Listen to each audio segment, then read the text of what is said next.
right, so here we are on Yaheard TV. We got a very, very special guest in the building. You ever notice though, everyone says in the building, we are not in the building. We are on the Zoom, but we have a very special guest, UFC legend, brand ambassador, commentator, but I don't want to limit you to their brand because you have your own brand, actor, comedian. In case you don't know who we're talking to the legendary Dean Thomas. What's up, Dean? What's up, man? You know, and also everybody says we have a very special guest too. And I'm like, I'm not that special.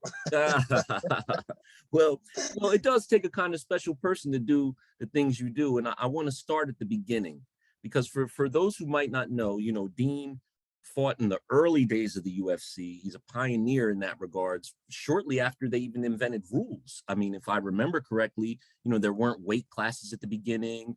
There weren't rounds at the beginning. And I think you were one of the guys that got in there right when they started to kind of make it more of a sport than a spectacle. Is that accurate to say? Yeah, 100%. I mean, what attracted me to it was the fact that there were no rules and it was kind of a circus show, but that attracted me to it because I was like, I got to learn how to do this stuff. And then when they made it a sport and they were trying to grow the sport, that's when I kind of started fighting. That's when I got involved in the UFC, is when they were really developing the weight classes and the lighter weights. So I was one of the first guys that they hired in the lighter weight divisions. So if we could take it back a little bit before that, you know, if you ever see somebody like with a unique talent, like let's say you see someone juggling swords or walking a tightrope, you might think to yourself, how does a person know they can do that? So let's take it back to the beginning. You're a kid, you know, you're growing up, you're like any other kid in the world. Tell us a little bit about before you were a fighter. Did you have the fight in you? Or was it something that just clicked one day where you said, I think I might be able to do this? Because the average person just doesn't decide I'm going to join the UFC one day. Well, no, I think it was like the opposite. I think, you know, when I was growing up, I was small. I was like, you know, 100 pounds. I remember being 76 pounds in 7th grade. So, oh, wow. Yeah, I was probably right there with you. Exactly. So like I was small and I always remembered I was a decent athlete and I'd go out for like, you know, sports teams, but I'd be so intimidated by like the bigger guys. And, you know, and I think that was just, I was always intimidated by bigger people. So I was thinking to myself, like, man, they can just beat me up if they wanted to. Like, and, right. And I was always in the back of my mind thinking, man, if somebody wants to beat me up, they can just beat me up. Right. So when the UFC came out and like the Royce Gracie was winning, I was like, this guy is small and he's beating bigger people. So I didn't know, I knew I couldn't fight. You know, I was just like a decent athlete, but I knew I couldn't fight. So I knew that I had to learn how to fight. So I was like, yo, I gotta learn how to fight. So when I saw Royce Gracie beating all these bigger guys, I was like, I gotta learn how he's doing this. How is a smaller guy beating up these bigger guys? And at that point, then I stopped being intimidated by people. So it really did a lot for my confidence, and more than anything else, that's what it did the most for me, is my confidence, and allowed me to come out of my shell. Because when you're smaller and often intimidated by people, it forces you to be quiet and not have a voice. And then when I learned that, you know, I could just choke people out, it empowered me to have a voice. Wow, that's a good quote. When I learned I could choke people out, it empowered me to have a voice. I like that.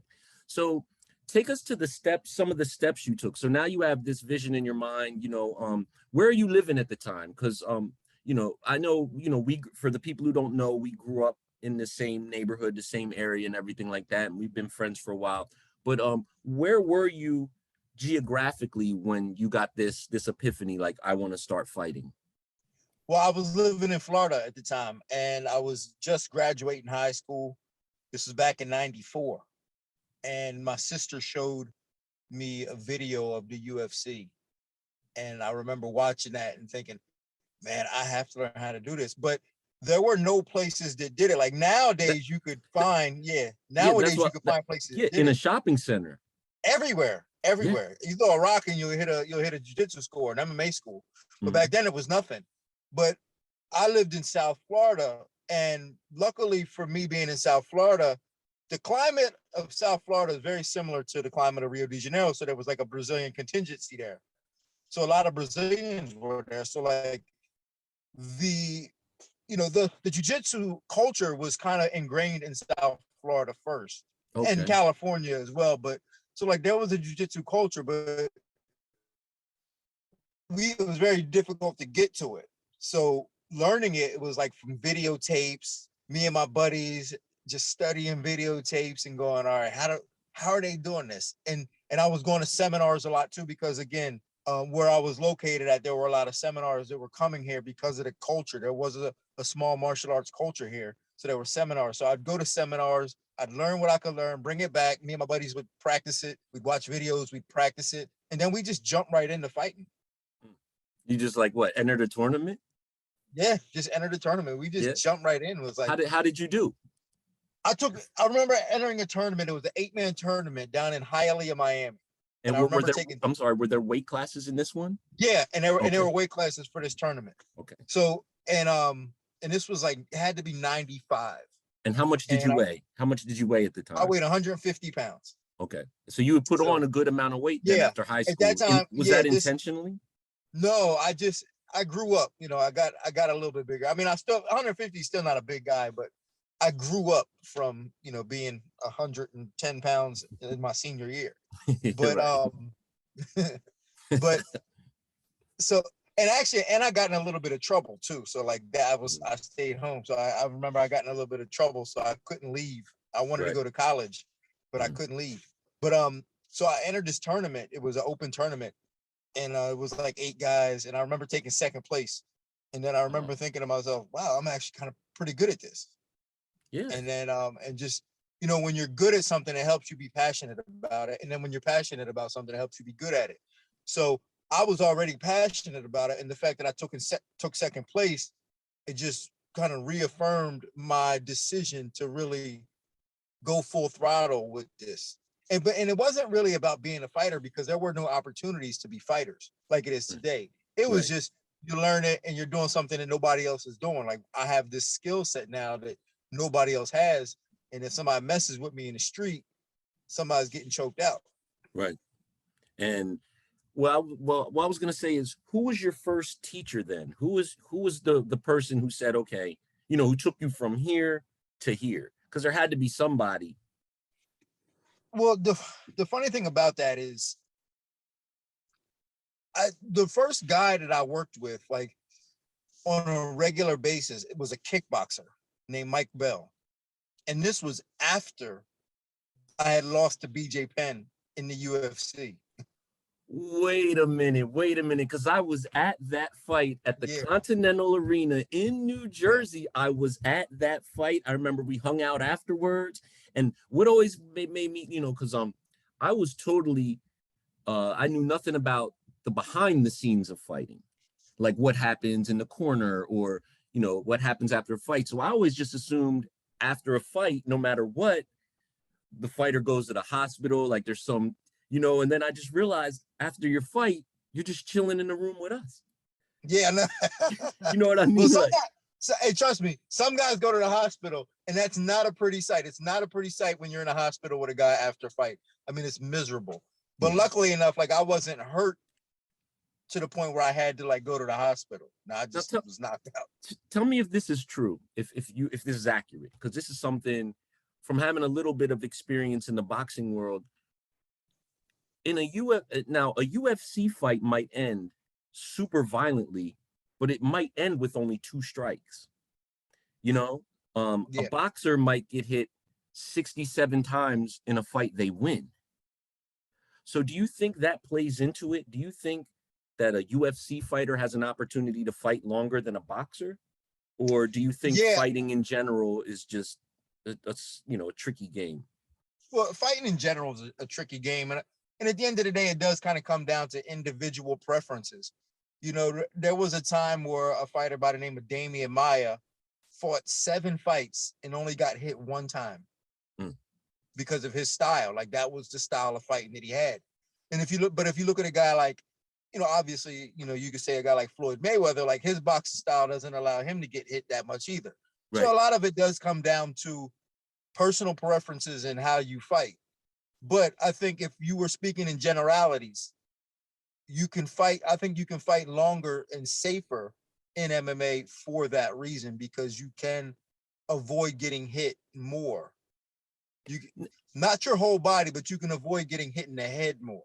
So, Right. and which is kind of dangerous to be getting hit in the head as much as they do in boxing. Yeah. In any sport. I mean, you even got now soccer coaches discouraging headers from kids, playing soccer because it seems like something so simple, but you get hit in the head with a soccer ball 30 times a week for 5 years. It's gonna start. Woo. Yeah. So I do want to go back a little bit though. So you mean to tell me, now I know you're friends now, so I don't want to ruffle any feathers. I know you and Matt Serra are good friends, right?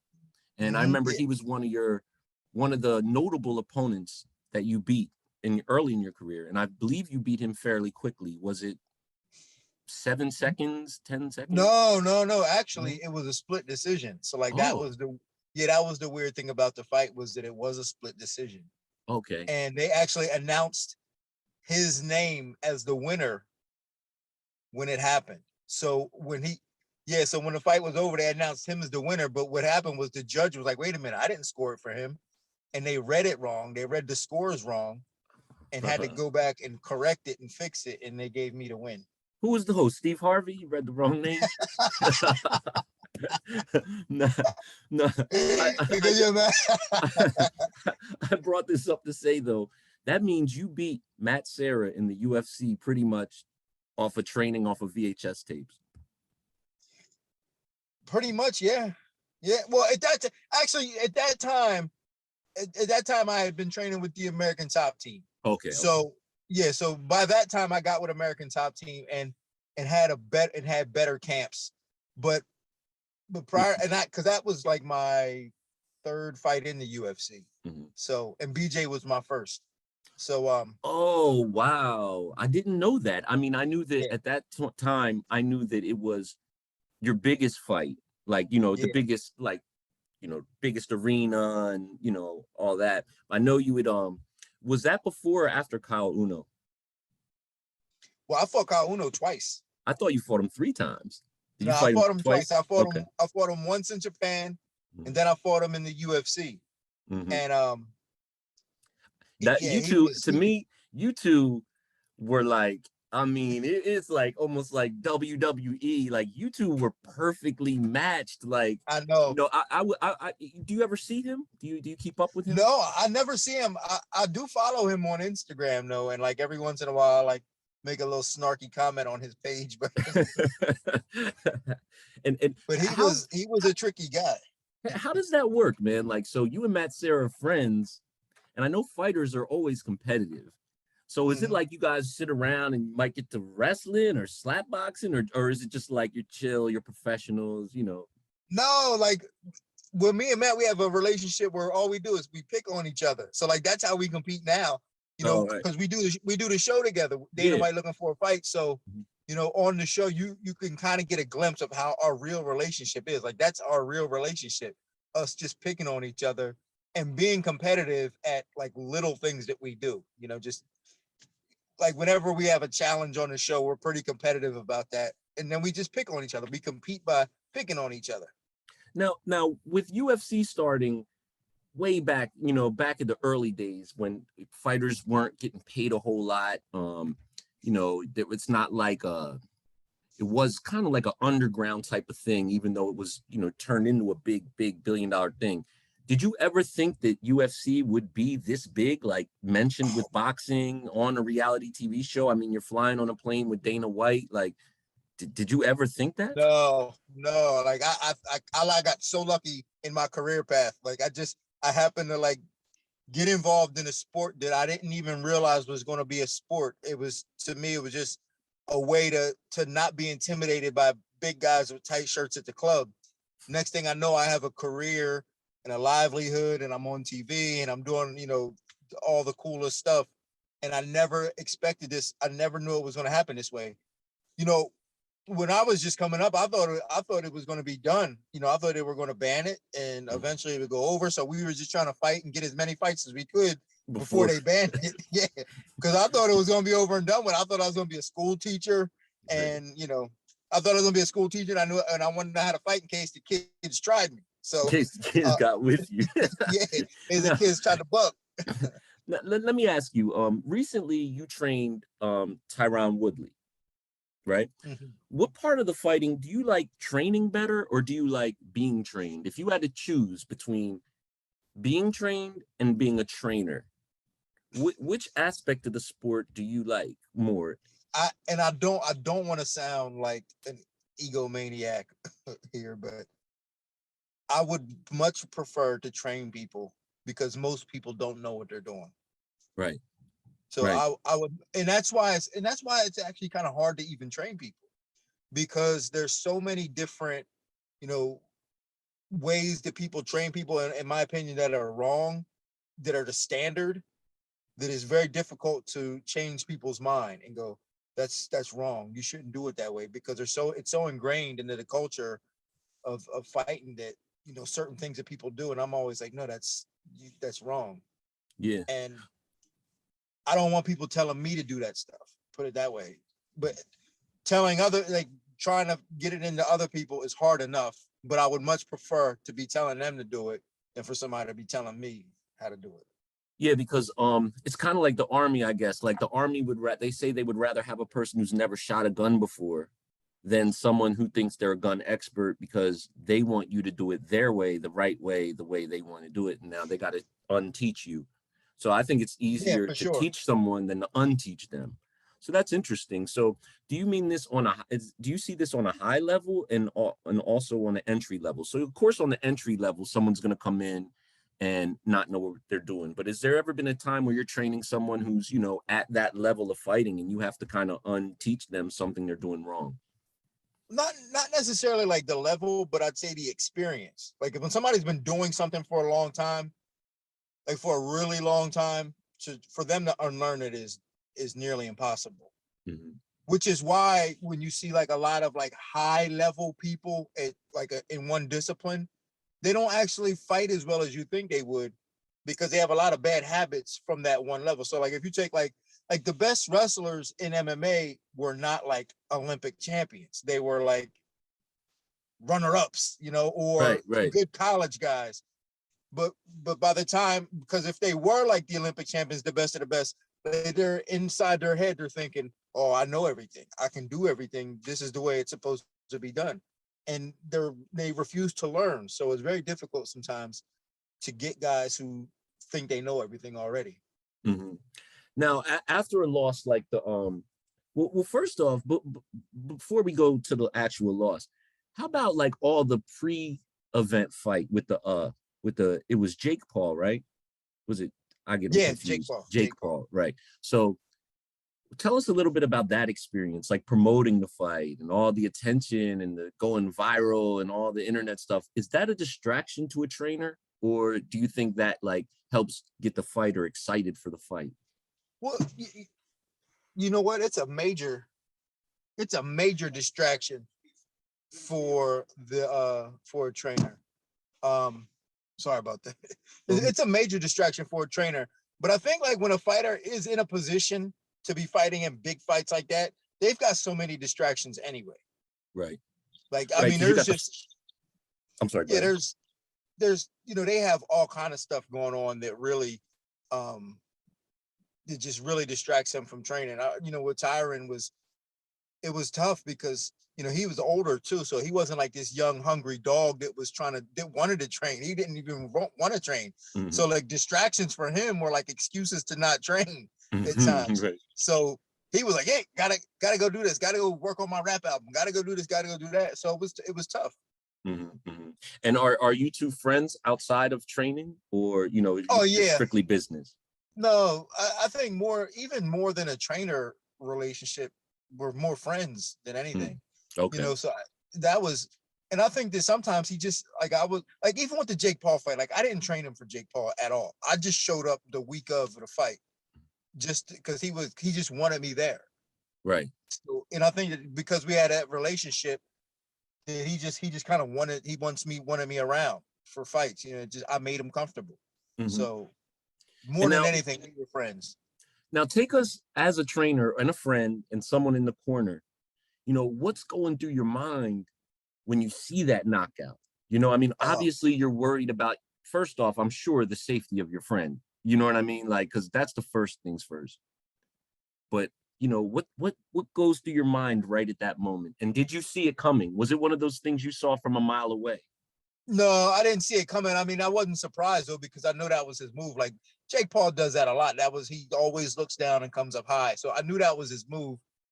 And you know, the thing is, Tyron just got a little lazy in that moment. Like because it was in like the 5th or 6th round, he had been fighting for, 5 rounds already. He just got a little lazy, like that happens in fights, especially like, these longer fights, it happens. But, and when I say longer, I mean, in comparison to MMA, we're used to 3 rounds, but, but, I don't know, man. When he went down like that, my heart just fell, I just fell. I was like, oh man, like, I felt really bad for Tyron, because I know he wanted to win. He did what he wanted to do. He got the opportunity to fight him again. And I just wanted him to win the fight. I just felt like I don't want to say deserved, that may not be the word, but I really just wanted my friend to win that fight. Decision, however you want, I wanted, but for him to get knocked out the way he did was the worst possible scenario. Right. Because then people don't understand, a fight is kind of like a fight, styles make fights. Anyone could get caught on any day. But I hate when a fighter loses and then they try to discredit everything that he's done in his whole career because he lost in an exceptional fashion. Like when Pacquiao got knocked out by Marquez. I mean, right. Marquez is considered by some like the fighter of that decade. So it's not like, he caught him, But and then after that, it's like people say, "Oh, Pacquiao isn't as great as he was," Well, yeah, they always try to discredit everybody because you're as good as your last fight or is your most popular fight. And obviously, like for Tyron, that was his most popular fight, and that's what he's probably going to be remembered as. Same thing with Ben Askren. Ben Askren, the first real combat guy that Jake Paul fought, was an amazing wrestler. Like his wrestling accolades go deep. Right. But that's not what he's going to be remembered for. He's going to be remembered for the guy who got knocked out by Jake Paul. And it kind of sucks. Now, how do you think, now this is just all opinion, I'm not trying to ruffle any feathers because I know you live in that world, but how do you think someone like Jake Paul matches up against the #1 contender in boxing in his weight class, or, the current heavyweight champion? How do you think, what level, if the heavyweight champion's at a boxing level of 10, where do you think Jake Paul is in there? He's pretty low. Right. Yeah, no, he's pretty.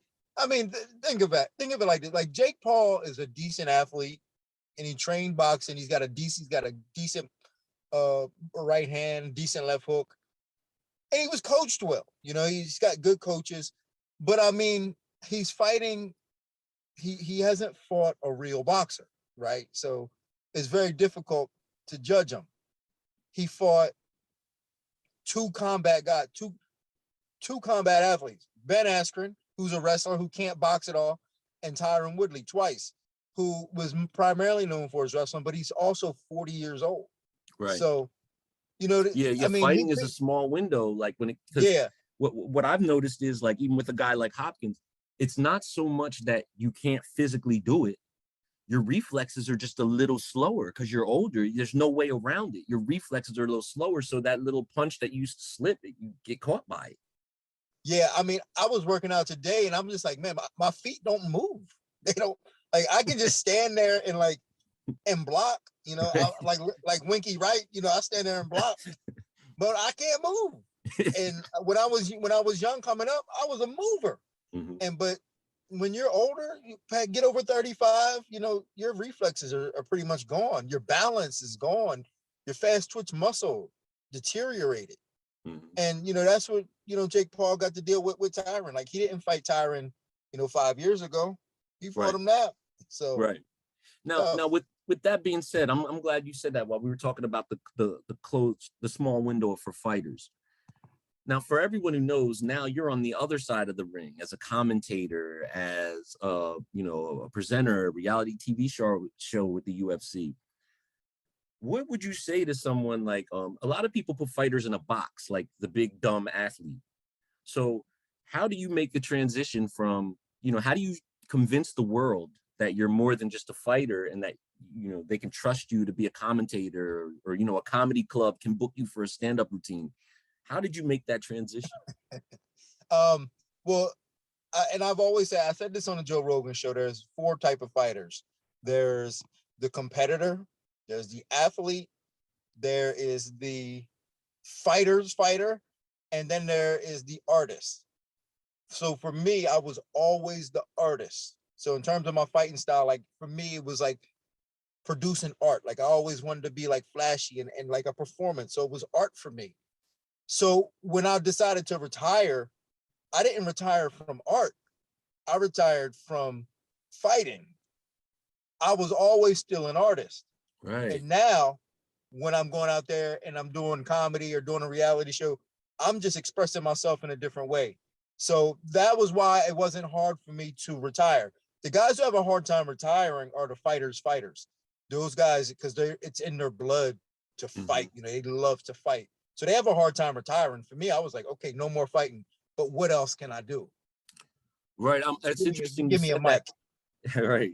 That's interesting you said that, though, because some people attach their identity so much to their career and job that once that title is gone, they don't have an identity anymore because they were the fighter or they were the policeman or they were the singer, and they're not that anymore. So now it's like, well, what am I? But that's interesting. So you wake up every day as an artist and you just insert whatever. You can't take my art from me. You can't. You'll never be able to take my art from me because I'll always be able to do art until I die. You can take fighting from me, and you're right. Like a lot of people attach their career to themselves. I mean, we see it right now with Tom Brady. He couldn't go 6 weeks without saying he's not a football player. He was like 6 weeks. I'm a football player. I'm coming back. But you're right. A lot of fighters, especially in MMA, they retire and then they come right back because they just can't deal with it. They're so used, especially fighters. They're so used to waking up and going to the gym and training twice a day that when they retire, they still do that. And then they go, man, I might as well just fight. That's who right. I am. Because they're doing all this anyway. Yeah, they're doing it anyway. Yeah. For me, I was like, screw that. So for me, I took the energy from fighting and put it into other stuff, learning how to be a better presenter, a better speaker, be more comfortable on stage, all that stuff, and it helped. So yeah, a lot of people might not know that. Like in your preparation to become a reality TV star, UFC brand ambassador, what are some of the things you did artistically? Did you take acting classes? Did you have to go to school for communications? Like, how does one get to the level of where you're announcing on the side of a UFC pay-per-view? Well, I wish I did some communication classes, and a few more speech classes, but I do a lot of speech and vocal work now. But I have been doing acting classes since 2004. Okay. I have been doing improv since 2010. Okay. So I had been doing, and with improv, I mean, performing monthly and rehearsing weekly for 10 years, so I had bombing on stage, but getting comfortable with that, getting comfortable with being okay with failing. And that was a part of it. And until you can be okay and comfortable with failing, you can't really win and be good at anything. So improv helped me do that. And that was probably the most important thing that I've done to prepare for what I'm doing now. Do you have any aspirations to go onto the silver screen? There's always fight movies and different things, Creed 3, different things. Do you think that there's a place for you in Hollywood?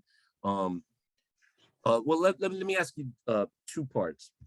Do you think there's a place for you in Hollywood just as an actor, as Dean Thomas, the artist, the actor? And are there opportunities for you as Dean Thomas, the fighter? I do not. I mean, I'll take it, but I do not want to get in as a fighter. That's one thing I don't want to do. I don't want to get my foot in the door. Well, I'll get my foot in the door because I'm a fighter, but I'm going to have to stay there based on my talent. So how I get there is kind of, I don't care, but my talent's going to keep me there.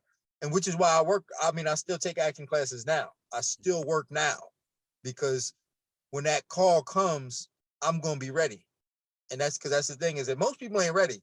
They get the call and they're like, oh, I can't. And I learned it. And this is what I learned in fighting. Fighters, you get a call for a short notice fight and they're like, oh, I'm 30 pounds overweight. I'm like, then you're not a fighter. You're not ready. So right. I know for me, like when they call me to do a role because Samuel L. Jackson don't want to do it, I'm going to be ready. Right.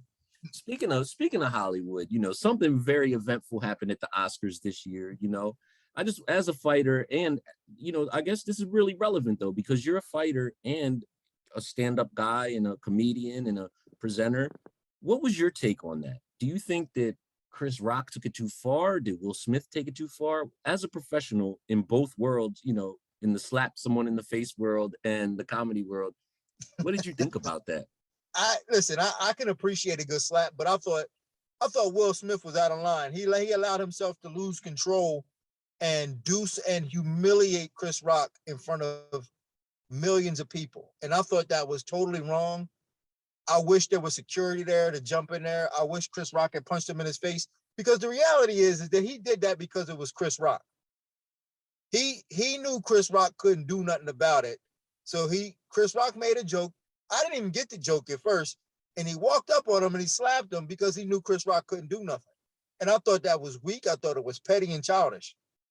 And that for me reassures and reaffirms why I train, because I'm an unassuming guy and I can't trust people. I can't expect people to live the same moral code that I live.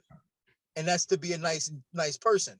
So I can always expect somebody to just try to smack me in the face the way Will Smith smacked Chris Rock in the face, because he's unassuming. But if they try, they're gonna have another thing coming, because I got a bunch of mouse traps set. Right. Hey, I wanted to ask you, as a fighter, how hard is it in the streets to walk away from a fight? So, you go out like everyone else, and let's say some guy gets to, talking crazy, what you can do to him. Is there a line that you draw in the sand to where you're like, okay, if this person crosses this line, then there's no turning back? Or do you kind of, keep a cool head because you know what could happen to that person? And are there times where you've lost it? No, I don't lose it.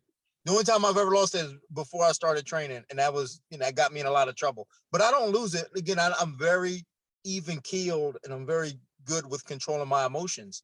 But for me, it's actually it's pretty easy to not get in fights in the street. And here's why. Because, and this is from being around fighters and everything, is that most people don't want to fight. Most people are actually afraid to fight. It's not normal to fight.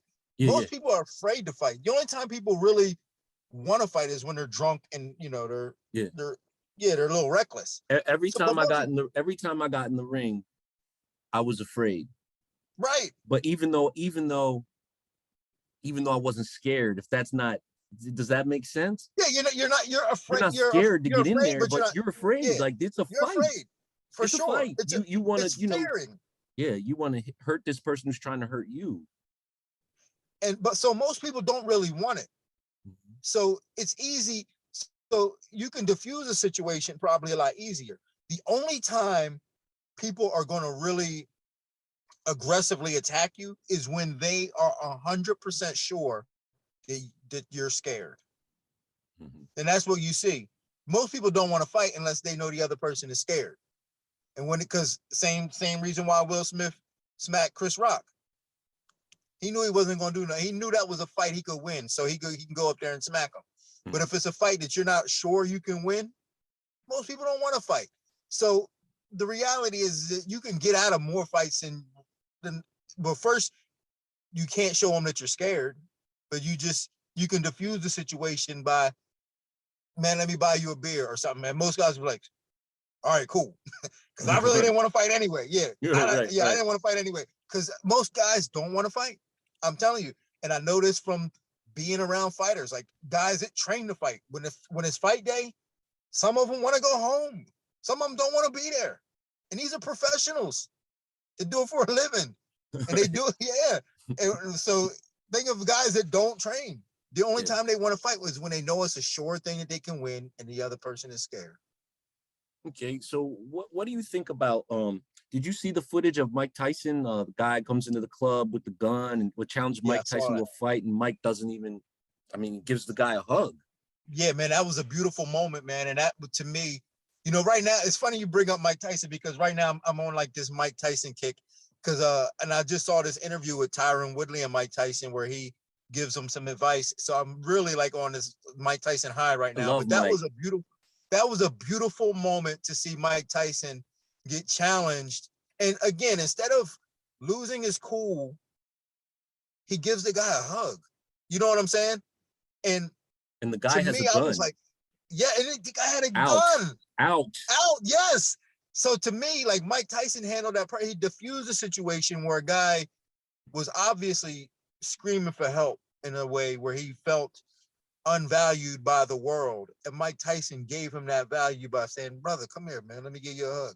Mm-hmm. And that to me was a beautiful moment, man. I think that should have gotten more attention. It's funny that like this whole, I mean, it's not funny, but you know, Will Smith gonna get all the attention, but what Mike Tyson did was honorable and was he saved all those people's lives. I mean, that could have been an active shooter situation. Because the bouncer was doing what he knew to do, which was be aggressive, because he's trying to passionately protect people like, yo, bro, you gotta go, you know? But he didn't really understand, you know, in a mental health situation, aggression is gonna bring out more aggression, you know? So I like the way how Mike just smoothed it out, man, with a hug of all things. Yeah, I mean, Mike Tyson has done a lot of things. He's knocked out a lot of people. But to me, that's the most impressive thing I've ever seen him do, is to actually give a guy a hug when the guy needed it. Yeah, you know, that brings up a good point. How do you feel? Do you feel as though mental health among fighters is ignored?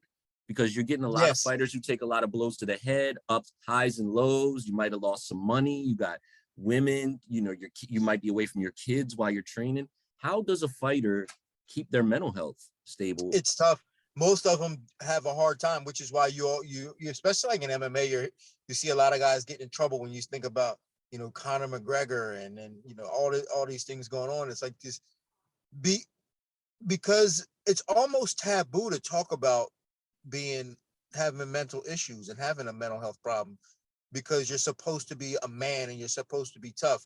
So I do a lot of work with an organization called Heads Up Guys, which is a organization for men's mental health. And I'm always bringing in and I can speak from the MMA perspective. And it's an unheard of thing really to address the aspects of mental health, because everybody just expects you to just be tough, man up and be tough. Right. But a lot of guys they actually need a hug. Yeah.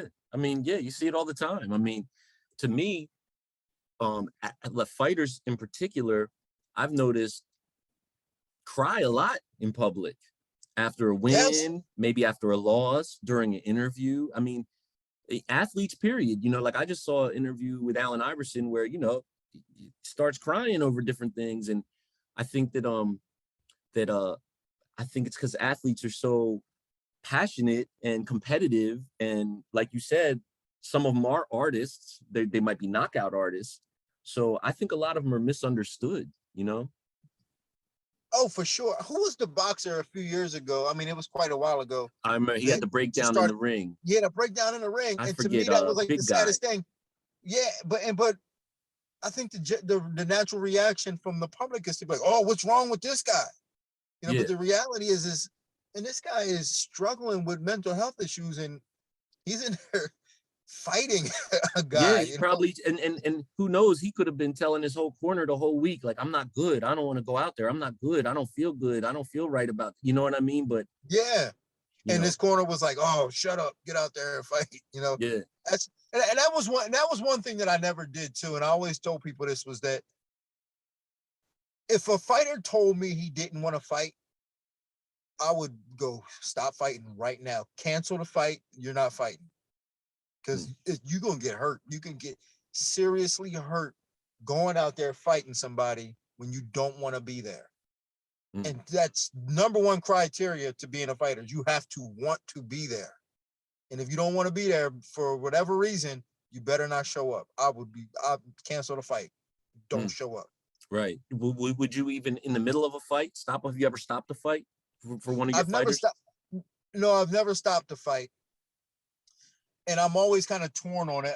Again, you would have to know your fighter more than anything, because sometimes you're dealing with a guy who's an absolute animal. Like who's a fighter's fighter. He's an absolute animal, and I would probably never stop it. But some fighters need a little bit more protection, and they probably want you to stop it. And they don't want to look soft, and they probably want you to stop. You can see in their eyes when a guy's like, please stop this and get me out of this. Where do you see the sport going? Do you see UFC getting bigger? Do you see competition? Do you see it going the way that like kind of how like Jake and Logan Paul are doing in boxing? Do you think there'll be someone that does something like that in MMA that comes out, challenges fighters? No, they'll never be able to do that because of the structure of the UFC and the way they structure it. The UFC holds the power. Those three letters hold the power. The fighters don't really get to pick and choose who they want to fight. So You'll never see that. But I think that we will see the audience changing. And that is a lot to do with Jake Paul. And, when I went to that Jake Paul fight, I would have thought I went to a concert for the Jonas Brothers. I mean, that was the demographic of the audience. Wow. It was like little teenage girls, teenage boys. And I was like, wow, this is crazy. YouTube, because he's a YouTuber.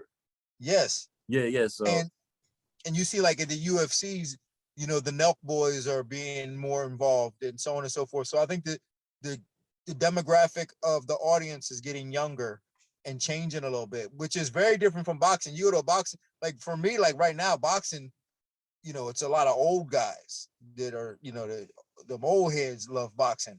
But now young people are really looking towards, MMA. And I was in London, and probably one of the best shows I've ever been to, this young London or fighter from Liverpool named Paddy the Baddy. Man, he owned the crowd, man, like something I've never seen before. I was like, what's his name? We'll give him some props. His name is Paddy Pimlet, but they call him Paddy the Baddy. Paddy the Baddy, like he's crazy. Like Baddy, yeah. Like Baddy, yeah. But he owned the crowd like a rock star, man. Like he was an absolute rock star, and it was crazy to witness that and go, man, these guys are going to have a lot of power soon. Do you ever feel like you were the how they say the person over the hill first gets hit with all the arrows? You know what I mean? So like, for example, somebody, hip hop pioneers come along, they set it all up, and then Jay-Z comes in and makes $1 billion. Do you ever feel like you should have gotten more while you were fighting compared to what they get now? Not really. I mean, obviously I want to. I want to say, yeah, but again, like I never really got in to make a career from fighting. Like it, to me, I remember when I made my very first time I got paid, I fought a guy 225 pounds. I'm 150 pounds. I fought a guy 225 pounds, and the promoter gave me $30 for gas. And I was grateful. Did you win? I won. $30. Yeah. It might have been different if I lost, but I won. And I was just so happy that I knew I could beat a guy that was 75 pounds heavier than me. That was the purse for me. To know that I can beat a guy like that, I was like, this is my purse. And then after that, I did a tournament. I fought 2 guys in a night, and I made $500. And I thought I was rich. So like, and it's funny too, because hey man, I mean, but you got it from the fist, man. You probably didn't even want to spend that $500. Like, no, man. I mean, it went fast too, but I was like, but I mean, but the reality is that I don't know. Like, it's hard to say that these guys you know, should be getting more money, or I should have got more money back then. I just know that I've been able to parlay all those different skill sets into a career. Mm-hmm. And I'm just happy about that, because the last thing I ever want to do, I don't ever want to have to get a real job. Like I think about that daily. Like I think I go to Walmart and I see like the guy stocking the shelves, and I'm like, man, I'm so blessed that I don't have to do this. Yeah. And you put in a lot of work to get to where you're at. And before I let you go, I just want to ask you about some of the projects you have going on right now. And then I'm gonna ask you a couple hip hop related questions, you know, on the Yaheard tip. We'll get inside your mind and see what you rock and what you like to listen to. But what projects do you have going on now? Like if you could just tell us what you have going on in comedy, what you have going on TV, and what you have going on in the fight world. So wow, it's crazy. Like I'm doing so much. Like I'm working with the UFC. I'm an analyst, so you can hear me on all the pay-per-views and about half the fight nights as the coach's voice on the side. So I work closely with the commentators. I also do the weigh-in shows on all the pay-per-views, and I'm doing Dana White looking for a fight. I also have Dean's Diaries, in which I spend time with a fighter. I'm actually filming another episode with Justin Gaethje just before he fights Charles Oliveira for. And where does that air? And these all air on YouTube. So you on UFC's YouTube channel. Okay. Awesome. So the UFC produces it. They air it on their own, and they air it on their channel. What else do I got going on? Oh yeah, I'm also on Sirius. I got a Sirius radio show on Thursdays called MMA Today. Mm-hmm. MMA Today. And then what channel can they check that out on? And that's I don't know what the actual number is. It's on Fight Nation. Okay. On Fight Nation on Sirius on Thursdays from 12 to 2. But you can catch me every day on ESPN 106.3, and that's an ESPN West Palm. If you have the ESPN app, I'm on every day. ESPN West Palm. Just you can find us on the app anywhere in the world, and I'm on every day talking nonsense. Talking nonsense. You talk about fighting or just about anything? About anything. We barely talk fighting. I also got a couple movie projects coming out too. I got a movie called Grace Point coming out probably in the summer, and then I shot a short film with Eve Edwards and Rashad Evans, which we wanted to release on the anniversary of George Floyd's death. So I'm hoping that happens, that we can release it then. And it's a pretty powerful film we shot. Well, we'll support everything you do here, man. So whenever this stuff comes out, we'll get it right up on the site. You know, we appreciate you coming by. And lastly, we heard you're a hip hop head, right? So we're not gonna put you on the spot, ask you to rhyme or anything like that. But who are your top 5? I know it's cliche. Cliche question. Who are your top 5? But while we got you here, man. So I'm an old school guy, man. So like, when I say top 5, I'm not necessarily even saying who I think are the best, but these are just my top 5. Mm-hmm. All right, I'm going Nas. I have to go Drez from Black Sheep. Okay. Yeah. Wow, that's a curveball, but I feel you on that. I feel you on that. I got AG. Digging in the crates. I got Big L. Big L, rest in peace. How many? That's 3? That's 4. That's 4. And then I'm going to Guru. Hey, I think Guru's the GOAT. Yeah. I think Guru's the GOAT because let me tell you something dope, man. That's why I like Guru. Guru never played his people out. He always gave you knowledge and positivity, even if no matter what the song was about, he brought it back to the positivity every time. He never strayed away from that. I never recognized that until you just brought it up. And now I think about all his songs. You're right. Everything he talked about was positive. He's never misled the youth. He's never misled you. He's never misled anyone with his records, man. And he could have made any kind of record. But the other thing I like about Guru, if you listen, he has no ad-libs. It's just one clear vocal track. Yep, you're right.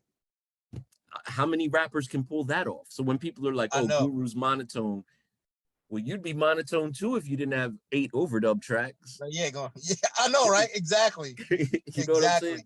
Yeah. So yeah, that's dope, man. I'm glad you bigged them up. Rest in peace, Guru. Rest in peace, Big L.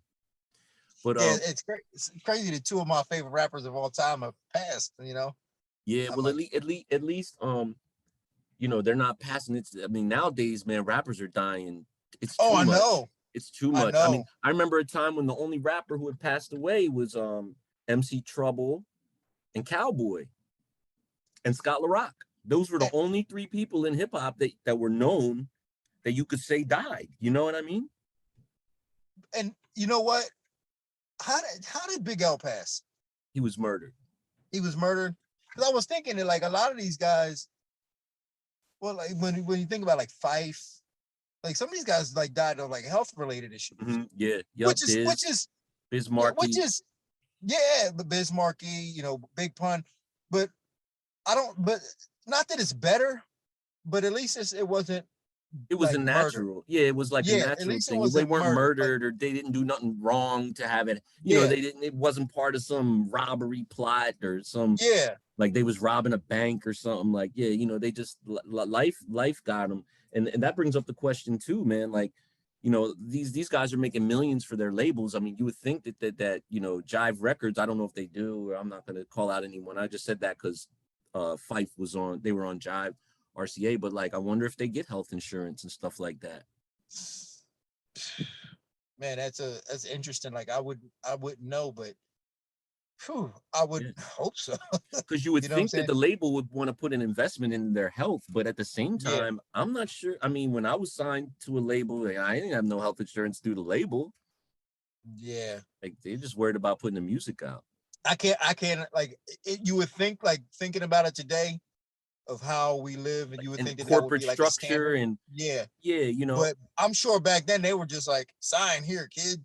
and they're probably giving you stuff to make you unhealthy. Like sign here, Yeah, kid. Now here's a 40, here's some yeah. champagne and here's some Sign here, blunts. kid. Drink this. Yeah, exactly. Hey, no, drink this, then sign here. Yeah, yeah. Hey, drink this, kid. Oh, let's sign. Sign it. Order Oh, of operations. Like they had a whole, like a, you know, you have closing procedures at a job. They had like signing procedures, like 40 ounce yeah. blunts, paperwork. Hand them the pen. Well, I'm gonna let you go, man. Thanks for stopping by the show. You know, Dean Thomas, you're a legend. You're always welcome here on the platform. We appreciate you. And besides the fact that we go way back, and it's always good to see you, brother. Thanks for letting the people All know right, how my you got man. started. I hope to catch you soon, man. I miss you, and I'm I sorry. love you, brother. Say that one more time. You was freezing up a little bit. Oh, I'm saying, man, I hope to catch up with you soon. I miss you and I love you, brother. I miss you and I love you too, my man. Salute, man. Dean Thomas, greatest of all time, right there. UFC legend, y'all. This is Yaheard TV. Peace.